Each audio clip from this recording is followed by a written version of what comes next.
So chapter 3 of Sallustius on the Gods and the World. So I've mentioned in the last two videos that the myths are not gospel and not historical facts. So this chapter begins to address then why did ancient civilizations even create myths? So we're going to talk about that starting in chapter 3. So chapter 3.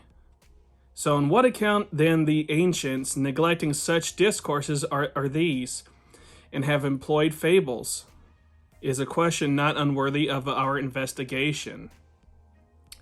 And this indeed is the first utility arising from fables, that they excite us to inquiry, and do not suffer our cognitive power to remain in indolent rest.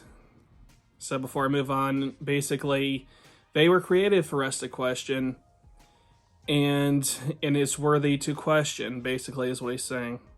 It will not be difficult to therefore show that fables are divine from those by whom they are employed, for they are used by poets agitated by divinity, by the best of philosophers, and by such disclose initiatory rites.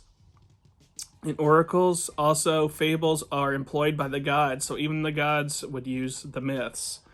But why fables are divine is part of the philosophy to investigate. Since therefore all being rejoice in similitude and are averse from dissimilitude, it is necessary that discourses concerning the gods should be as similar to them as possible, that they may become worthy of their essence, that they may render the gods propitious to those who discourse concerning them, and all which can only be effected by fables.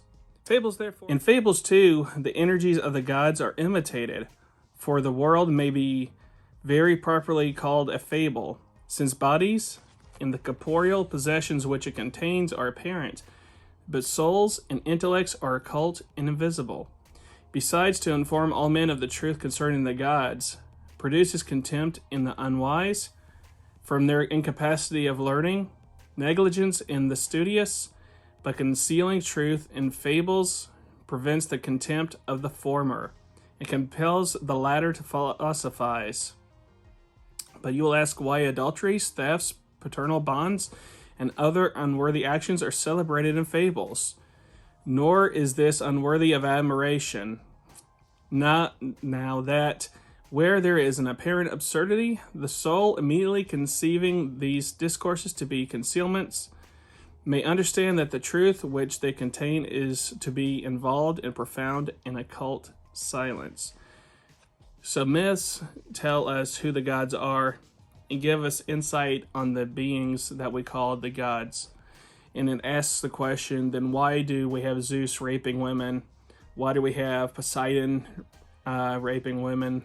Why does Athena get jealous and turn people into animals and so forth?